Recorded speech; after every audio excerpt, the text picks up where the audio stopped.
Assalamualaikum warahmatullahi wabarakatuh. Perkenalkan, nama saya Hendrawan. Saya dari PJKRJ dengan NIM 220301501151. Saya akan menjelaskan tentang ilmu kesehatan. Dosen pengampu saya yaitu Pak Ahmad Adil SPD MPD. Di sini saya akan menjelaskan tentang bab 2, yaitu olahraga, kesehatan, dan kebugaran jasmani. Pembinaan dan pemeliharaan kesehatan pada manusia sangat diperlukan. Selain itu, terdapat undang-undang yang mengatakan bahwa setiap warga negara Indonesia berhak mewujudkan derajat kesehatannya yang optimal. Pembinaan dan pemeliharaan kesehatan harus mengacu pada konsep sehat WHO, yaitu sejahtera jasmani, rohani, dan sosial. Bukan hanya bebas dari penyakit, cacat, ataupun kelemahan. Tujuan pembinaan dan pemeliharaan kesehatan adalah untuk memelihara dan untuk meningkatkan kemandirian dalam peri kehidupan biopsikososiologisnya. Secara biologis, diharapkan dapat lebih mampu menjalani kehidupannya secara mandiri dan tidak tergantung pada bantuan orang lain. Secara psikologis, diharapkan dapat membantu menyadari dan mengatasi berbagai macam stres serta beban psikologis lain, seperti berbagai keinginan yang tidak tercapai, post-power syndrome. Kegiatan untuk meningkatkan kesejahteraan rohani dilakukan dengan upaya untuk menghilangkan sebanyak mungkin stres. Olahraga kesehatan dengan suasana lapangan yang informal dapat sangat membantu menghilangkan stres. Akan lebih baik jika kesejahteraan rohaninya diikuti dengan upaya meningkatkan volume dan kualitas pemahaman peri kehidupan beragama serta meningkatkan frekuensi dan intensitas pelaksanaan ibadahnya. Kegiatan ini juga merupakan persiapan untuk menjadi manusia yang sholihin. Olahraga kesehatan secara berkelompok merupakan rangsangan untuk meningkatkan kesejahteraan sosial, karena para pelaku olahraga kesehatan akan saling bertemu. Suasana lapangan pada olahraga atau kesehatan juga akan mencairkan kelakuan yang disebabkan oleh adanya perbedaan umur dan status sosial ekonomi. Sosial lapangan saat melakukan olahraga akan meningkatkan semangat hidup para pelaku olahraga. Olahraga untuk kebugaran jasmani. Bergerak adalah ciri kehidupan. Tidak ada kehidupan tanpa gerak. Memelihara gerak adalah cara mempertahankan hidup. Meningkatkan kemampuan gerak adalah meningkatkan kualitas hidup. Oleh karena itu, bergeraklah untuk lebih hidup. Jangan hanya bergerak karena masih hidup. Olahraga adalah serangkaian gerak raga yang teratur dan terencana untuk memelihara hidup, meningkatkan kualitas hidup, dan mencapai tingkat kemampuan jasmani yang sesuai dengan tujuan. Kesibukan dalam kehidupan duniawi yang serba cepat dan serba mesin sering menyebabkan orang menjadi kurang gerak, ditambah dengan stres yang dapat mengundang penyakit kardiovaskular atau penyakit jantung, tekanan darah tinggi, dan stroke.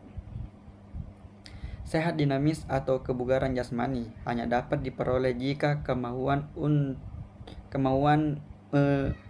mendinamiskan diri sendiri, khususnya melalui kegiatan olahraga atau kesehatan. Konsep dari olahraga kesehatan diantaranya pada gerak, bebas stres, singkat atau cukup 30 menit tanpa henti, massal mudah dan murah. Program olahraga kesehatan.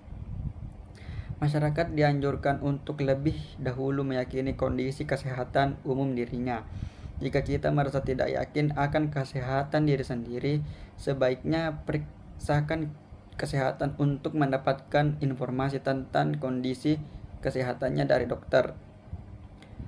Bila mungkin termasuk melakukan tes treadmill pada usia pertengahan ke atas, resiko terkena penyakit kardiovaskular akan bertambah.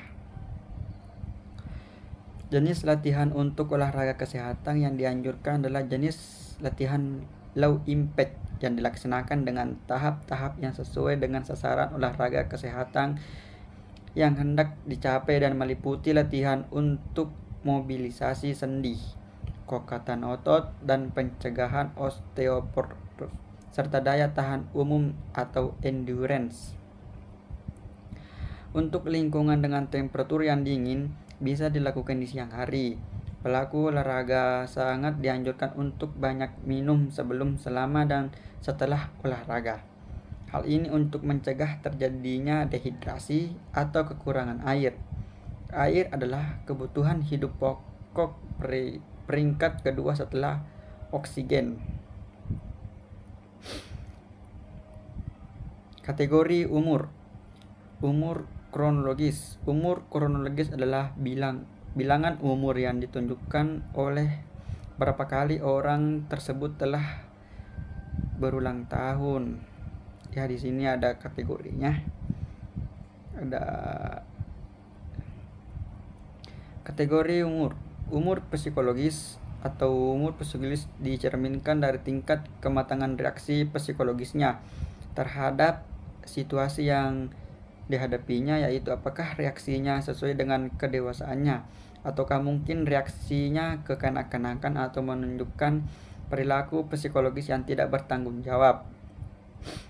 Umur biologis. Umur biologis seseorang secara subjektif dinilai dari penampilannya, dan secara objektif dinilai dari variabel yang mencerminkan kondisi kesehatan dan kemampuan fungsionalnya dalam hal berikut: 1. Kapasitas aerobik. 2. Kandungan mineral dalam tulang. 3. Kekuatan otot dan fleksibilitas sendi. Umur sosial. Umur sosial dicerminkan dari peran seseorang dalam kehidupan bermasyarakat, yaitu apakah perannya sesuai dengan harapan masyarakat, sehubung dengan usianya, ataukah mungkin menunjukkan perilaku sosial yang kurang dapat dipertanggungjawabkan, khususnya terkait dengan umur kronologisnya. Potensi hidup. Potensi hidup manusia adalah 6 kali masa dari bayi lahir sampai dewasa. Masa dari bayi lahir sampai dewasa adalah 20 tahun. Jadi manusia mempunyai potensi hidup selama 120 tahun sejak menurunnya kematian dini. Dalam abad ini, maka semakin bertambah jumlah populasi yang dapat menjalani seluruh kehidupan alaminya, yaitu dari sejak lahir 5 sampai dengan usia 85 tahun. Meningkatnya kesejahteraan hidup, pelayanan kesehatan hingga pendidikan, sosial dan ekonomi ternyata meningkatkan usia harapan hidup di Indonesia. Usia harapan hidup atau UHH merupakan salah satu indikator kesejahteraan rakyat suatu negara. Semakin baiknya tingkat kesejahteraan hidup suatu negara juga ditandai dengan menurunnya angka kematian bayi dan angka kematian persalinan ibu. Yang terakhir, saat ini mayoritas penyebab kematian telah berubah dari penyakit infeksi menjadi penyakit non-infeksi, seperti penyakit kanker dan kardiovaskular. Penyakit kardiovaskular pada tahun 2008 telah menyebabkan kematian sekitar 17,3 juta jiwa dan diperkirakan akan terus bertambah. Dikutip dari Kemenkes 2014.